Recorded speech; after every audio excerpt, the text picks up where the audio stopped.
Hi everyone, and a warm welcome to Low Season Traveller Insider Guides. This past month we were invited over to the Islands of Tahiti by our good friends at Tahiti Tourisme so that we could learn exactly what the experience is like for visitors during the low season period. The Islands of Tahiti are arguably among the most stunningly beautiful in the world. Formed from the demise of 3 volcanoes, these islands have not only an incredible natural beauty, but they also have an ancient, rich and diverse cultural heritage which remains strong to this day. In this series, we seek to learn more about the traditions, beliefs, culture and heritage as we set out to discover the true essence of Tahiti when we meet the Tahitians. Episode 7. Matehau. Matehau Tetopata was born and raised in the shadow of the world's most feared wave break in Teahupo'o. As this is his home break, I wanted to know equally what it's like to ride this wave and what it's like to wipe out on it. As the soft rains fell around us with the lush green Teahupo'o valley behind us and the feared surf break in front of us, Matehau explained that to surf this wave is a humbling privilege which he prepares for every day. An experience which he never takes for granted, and in return, it brings him closer to the life force, or mana. Enjoy.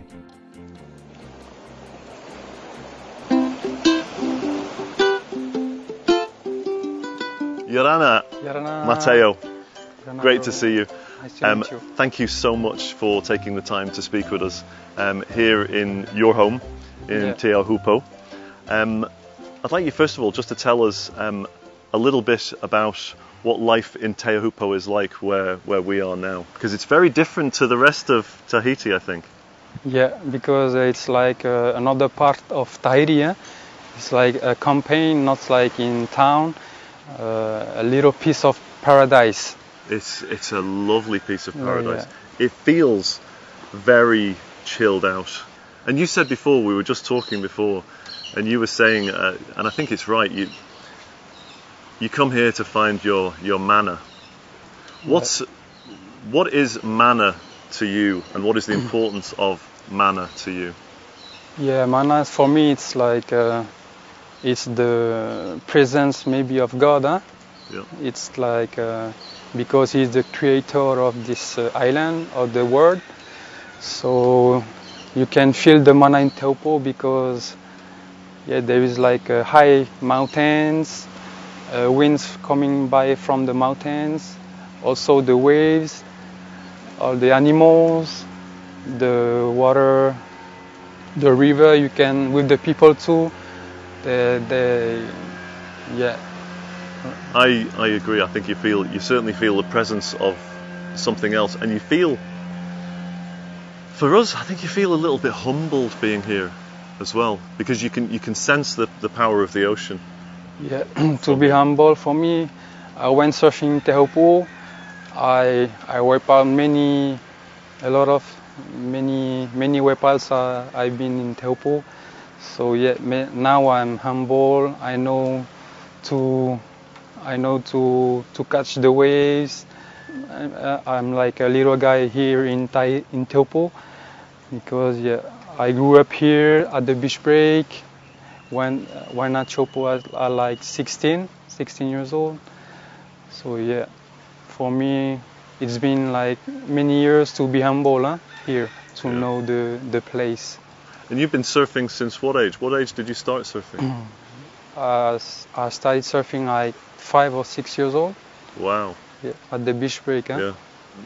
How do you train to surf these huge waves?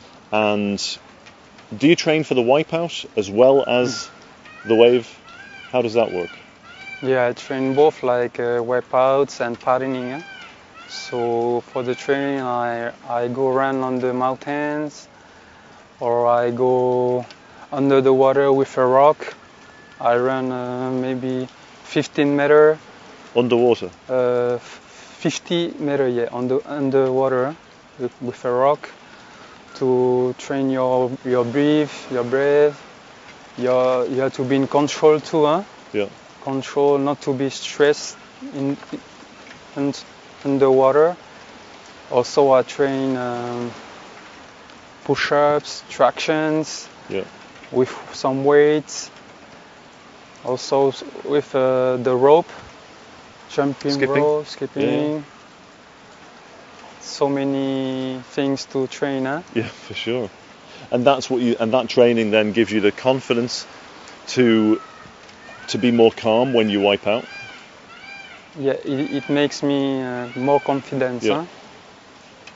huh? And when, on those odd occasions when you do wipe out, what's the feeling like when the wave catches you wrong or you wipe out? What's that feeling like? Describe that, because some of us will never have experienced that feeling, thankfully.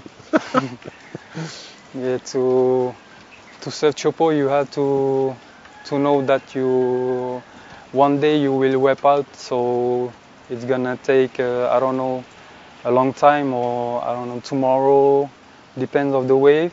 So when you wipe out, when you're underwater, when you're like in the washing machine, it's like you don't have to think, I don't know, you have to close your eyes and okay, so Teahupo'o, take me or put me up to breathe. And yeah, it depends of Teahupo'o.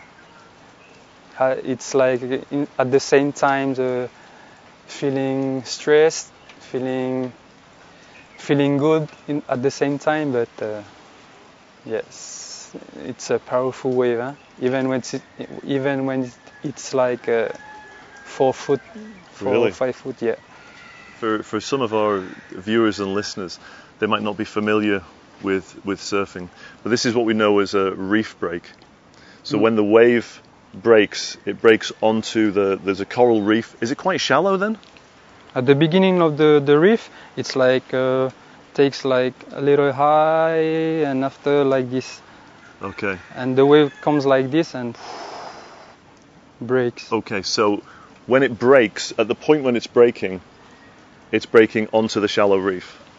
Yeah, depends of the measure of the wave, huh? Yeah. If it's like I don't know, 15 feet, there is maybe like 1 meter, 1 or 2 meter water. Yeah. Like a 6 foot, 5 foot water. Yeah. So you get 15-foot waves. Yeah. Breaking onto 6 feet of depth of water. Yeah, it's very shallow, huh? How badly can it go wrong? Oh, I don't know, huh? Because the waves I don't know if the waves gonna take me down to the reef or up the how do you say? Up the face of the Up wave? the face of the wave, huh? Yeah, it depends of Teahupo'o. If he wanna make you some tattoo reef or a bad how do you say? A bad wipeout, huh? Yeah. I got so many bad wipeouts here.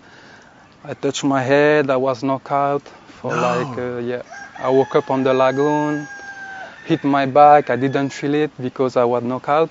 Ay, ay, ay. Yeah, I opened my back, from here. Many tattoos from. Many tattoos. Yeah, a different kind of tattoo maybe. Yeah. Do you feel the mana more when you surf the good wave and you catch it right, or do you feel it more when you wipe out and you're in danger? I can feel the mana when I don't know. Yeah, both time when you wipe out and you take the wave. Even when there is no waves, huh? You're waiting. It's like when you feel the wind to your skin, or when you're looking back to the mountains. Also the birds coming from that way, they are going there, taking some waves, huh? The reef, all this, it's feeling the mana. And how big does it get? You said sometimes it can be 15 feet. What's the biggest that you've seen this break? Oh wow.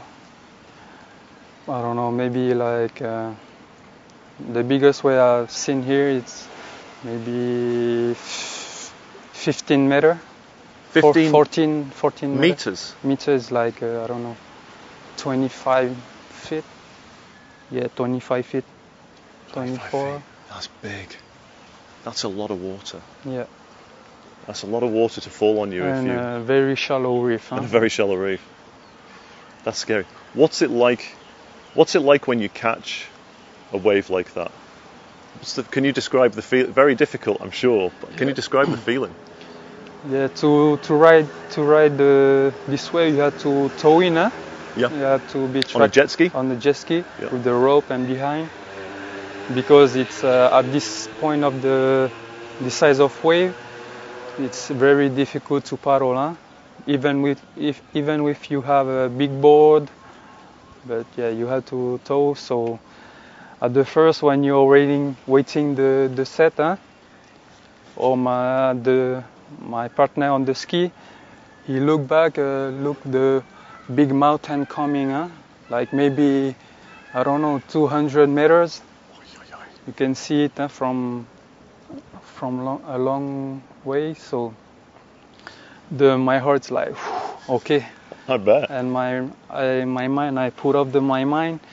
So okay, I say to my partner, let's go, huh? And after I tow in, let the rope, I can see the shallow reef and the water coming, like sucking with the power of the wave. Huh? Yeah. And you have to be like not standing on the board. Huh? You have to take low. Yeah, stay low. Huh? To take the speed of the wave. Yeah. Because if you stand, the board and with you, it's like you how do you say? Would you fall backwards? The board would go faster than you. No, you stay on the board, but you're not taking the speed of the wave. Okay. It's like taking over. And you don't want that. No. Because is that when it sucks you over and throws you down? Yeah. So you have to put your weight into the board and take the good line also. Yeah. Because there is just one good line, not many. Huh? Right. Yeah. So there's not much of a margin for error. Yeah. So you have to know good the wave. Huh? And then when you catch the good line? When you catch a good line, it's incredible feeling. Huh? There is nothing compared to this feeling in the world. I bet. Yeah. And the wave is then coming over you? Yeah, over, higher, and there is no noises. Wow. But after, when the lip broke over there, it's like, and the speed after, with the boats over there, the photographs, the filmers, they are all shooting you. Huh? Wow. And I'm 100% making the wave. Huh? Nice. Yeah. Do you still feel scared with those kind of waves? Yeah, when I'm not, maybe like if tomorrow it's gonna be, I'm gonna scare a little bit. But when I'm on the rope, when I'm on my board, I'm not scared. Yeah. You roll with it. Yeah. I love that. Matehau, the rain is coming down and I'm scared for our camera. Thank you so much for talking to us. Yeah, really welcome. Appreciate it. And I don't think I'll ever surf that wave myself, but I'd sure like to watch you at the Olympics. So the Olympics is in 2024 and it's going to be held right here. Yeah. Perfect. We look forward to watching that, and now we understand a little bit more about what we'll be watching. Okay. So thank you so much, Matehau. You're welcome. Mauru. Maruru.